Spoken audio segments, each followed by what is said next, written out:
Hey, welcome to The Payments Guy, your ultimate guide to demystifying the confusing world of merchant payments. I'm Frank Senna, your host, a merchant payment specialist with nearly a decade of experience. In each episode, we'll break down the toughest challenges in the payment space so you can be better informed when navigating payments for your own business. From minimizing the impact of chargebacks, avoiding funding issues, and ensuring you're never stuck without the ability to process payments, we'll help you make smarter decisions and grow your business. Let's get started. If your processor shut you down and someone says you're on the match list or the TMF list, don't panic. Match is not the end of your business. It's a warning sign that you can recover from if you understand what's happening. Let's break down what match really is, why merchants end up there, and what you can do in the next few days to start fixing it if you're on the match list. I'm Frank Senna, the co-founder of PayDiverse, and I help merchants in high-risk industries like supplements, coaching, e-commerce, anything considered high risk, recover from account shutdowns, navigate the underwriting process, and rebuild their businesses with stable processing framework. We know what gets merchants placed on the match list, and more importantly, we know how to get them processing again. So tune into this episode and we're going to review everything you need to know about the match list. In this episode, we're going to talk about what the match list actually is, how it's going to impact your business being on the match list, common reasons why merchants will end up on the match list, and what to do to get you off the match list, and realistic paths to getting processing payments again quickly.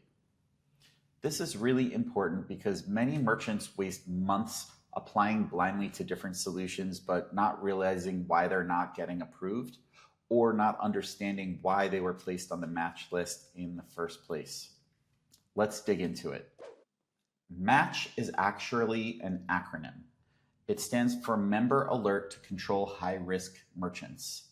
It's basically a database compiled by MasterCard that only acquiring banks have access to, and it's used to flag merchants who were terminated for some sort of extreme reason. Think of it as a list of merchants who are not allowed to get a merchant account, or for some reason they did something so wrong that they're saying, hey, watch out for this merchant, you shouldn't board them. It's not a public list, it's only available to acquiring banks. And being on the match doesn't mean you've done something criminal or even that you've committed fraud, even though the match list reason might be fraud related. It just means that your last processor closed your account for some reason that was fraud related and they filed the termination with MasterCard.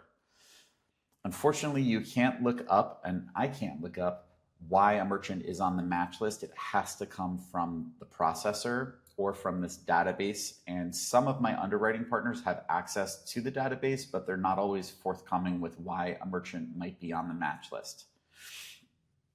Visa also has a similar list, so you can get blacklisted with both of them through Visa's risk monitoring programs. Some common reasons why merchants get put on the match list. The most common has to do with chargeback spikes or excessive chargebacks. A chargeback is when a card holder calls up their credit card company and says, hey, I don't think I should have to pay for this thing that I purchased for whatever reason that they give. Sometimes it can be what we call friendly fraud, which is when a merchant says they didn't receive a product or service that they paid for when they actually did receive it. A lot of consumers know that their credit card company is going to have their back. So if they call their credit card bank and file a chargeback, chances are good that that card holder is going to win the dispute. And getting excessive disputes or a spike in disputes can indicate that there's something wrong with how the merchant is running their business and can result in the merchant getting put on the match list. Merchant banks are held to high standards by the card brands like Visa and MasterCard. So if one of the merchants in an acquiring bank's portfolio is getting a ton of chargebacks, that's a problem. And the acquiring bank may decide to just cut ties with that merchant. Another reason why merchants could get matched is because they're not handling sensitive customer data in a responsible or compliant way. That's where PCI compliance comes in. It's basically a security standard for managing cardholder data or sensitive data about your customers. If you get caught being irresponsible with your customers' credit card number or payment data, you could get put on the match list. Sometimes there's a risk due to fraud or money laundering concerns. It doesn't mean that that's what you're actually doing, but the bank might find something fishy and they might assume that that's what's going on, and they just pull the plug and turn out the lights on you. It could be selling products that you didn't disclose when you opened up your account. Or it could be using one merchant account to process transactions for like several businesses. That's a no-no. When you get approved for a merchant account, you're getting approved for one business to process pre-approved products that the bank has already reviewed. So anytime you add new products to your site or to your business, you always need to get approval from your merchant bank, or else they have the right to not only shut you down, they can accuse you of transaction laundering and put you on the match list. Excessive chargebacks or excessive refunds. These are signs that you're not doing something right as the merchant. If you're getting a lot of customers calling in and complaining and requesting a refund or disputing the charge, it's a red flag. Something weird's going on. And these banks, they are banks. They've got millions and millions of dollars. They've got hundreds of thousands of merchants that they work with. It's no skin off their back to just turn off a merchant's account and exit the relationship with the merchant. So you need to understand from a merchant bank's perspective, they have a low tolerance for BS. If you're selling prohibited products or you're having deceptive marketing practices, even if it's coming from an affiliate who's sending sales to your site, this can be cause for being put on the match list. I once had a merchant that was using an affiliate marketing network to send clients to the merchant's website to buy stuff. And one of these affiliates was promising customers, if you buy this product, I'm going to mail you an iPad for free. So 3 months after the transactions happened, all these chargebacks started coming in and people were saying, I never received my iPad. This merchant was selling like a nutritional supplement online. It has nothing to do with iPads. The bank freaked out, put them on the match list, and closed their account. So these are all reasons why you could be put on there. And from the bank's perspective, I'm hoping that you're understanding why they might put a merchant on the match list and how this could impact the merchant bank. What happens once you're on the match list? The biggest implication for a merchant who's on the match list is their merchant account gets terminated and they're unable or blocked from getting approved for another merchant account. This obviously can be devastating for a merchant because if you're unable to collect payments, then you're out of business. So there are some merchant banks out there who are willing to work with merchants who are on the match list, but it really is going to depend on the reason why you were put on the match list. Usually, if it's chargeback related, you're not getting another merchant account with anyone. There are some banks who are willing to work with those merchants who were put on there unfairly or unjustly. But generally speaking, it's really hard to get approved for a merchant account unless you get the acquiring bank that placed your business on the match list in the first place to remove you. Another way that you can get off the match list is after a period of 5 years, you're automatically removed from that list. If you're on the match list, you're probably going to not get your funds. If you do get a new merchant account, it's going to be really thorough, brutal underwriting with a very thorough explanation of why you were on the match list. You're going to have to show lots of documentation. You're probably going to get charged higher fees. There'll probably be a reserve on your account, and they're going to be monitoring and scrutinizing your account regularly. So moral of the story is it is possible to get approved for another merchant account if you're on the match list, but the best course of action is going to be getting yourself removed from the match list or preventing yourself from getting on there in the first place. Once you're put on the match list, you should get a copy of your termination letter and the reason for why you were put on the match list. And you can reach out to your old processor to get this information. Make sure you download any merchant statements that you have access to, because you will likely lose access to that reporting, and that will be helpful in fighting the match status and also for applying for new accounts. It's good to build what we call an evidence pack when you've been put on the match list. It's basically having proof of the reasons why you might have been put on the match list. Like it's proof against why you were put on that. So for example, maybe keeping copies of like your shipping and delivery proof showing that your customers did actually receive products that they purchased. It could be customer service logs. It could be in the form of emails or phone call transcriptions, and copies of your terms and conditions showing your refund policy and things like that. This is going to help you to justify why you were put on the match list to another bank and help you get off the match list with the bank that put you on there.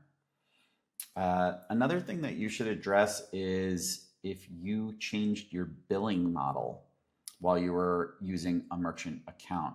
Sometimes a merchant will get approved to process what we call straight sale or single transactions, but then they switched to adding a subscription without telling their merchant bank. That can get you in trouble. So make sure that you document what happened with regards to your billing model and update your website terms to match what they're actually selling on your website.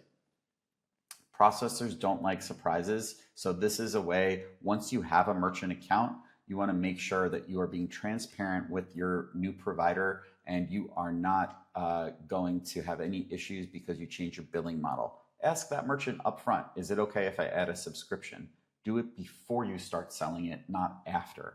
So how do you get off the match list once you're put on there by a bank? The good news is every merchant is automatically removed from this blacklist after 5 years have passed. Obviously, that's a really long time. Your business can't wait 5 years to start collecting payments, but just know that every merchant, regardless of what happened, is going to get removed from that list after a period of 5 years. To get removed after you've been placed on the match list, only the bank that put you on the match list is able to take you off. So you need to identify who that bank was and you need to contact them directly to get it off. You can usually call a merchant support phone number to speak with someone and you can deal with the risk team. And typically they will provide you with instructions or exactly what you need to do to get removed from that list. What I have seen a lot of merchants have to resort to is hiring an attorney that specializes in helping merchants who are on the match list to help the merchant get off the match list. This can be expensive. Sometimes it's the only way to get the bank to pay attention to you and to release your funds or to give you clear guidance on what you need to do to get off of that list. So moving forward, to avoid this in the future, avoid getting put on the match list, always be transparent with your merchant bank. Don't try to open up another business and pretend like you're not on the match list. These banks know. They check many different data points, including business phone numbers, personal addresses, business addresses, bank account information, EIN information, etc. There's lots of data points that banks use to identify and check every merchant who applies for a merchant account. Don't try to be shady. It's not going to work. And it could also trigger merchant laundering flags, which you don't want to deal with that. That's a whole nother level of legal nightmare. So be transparent with your new providers. Use that evidence pack if you are on the match list to try to convince your new provider why you're on the match list. and why you don't deserve to be there. Make sure you're using third-party chargeback alert tools. That's going to help minimize the chances that you're getting chargebacks or that you run into chargeback issues. And if you do run into chargeback issues, this third-party vendor can help you to remediate the chargeback issues and show the bank, hey, we have a plan, we know why these chargebacks are coming in, and we know how to stop them moving forward. You have to rebuild your credibility step by step. Some key takeaways from today's episode is that the match list is terrible. You don't want to be on it, but if you are on it, we can help you figure out a strategy for getting off of it. Always get your termination reason in writing. Focus on documentation and transparency to help get yourself off of the match list and help get yourself a new merchant account. And only the acquirer that put you on the match list is the one that can take you off. So you have to work with them. And if you don't get anywhere with them, you need to hire an attorney. And we would be happy to help recommend some attorneys that our clients have worked with in the past to help you get off the match list quickly. If you need help finding a reliable high-risk payment processor or protecting your merchant account, please visit PayDiverse.com or email us at support@PayDiverse.com. We can help you keep your ability to process payments going strong.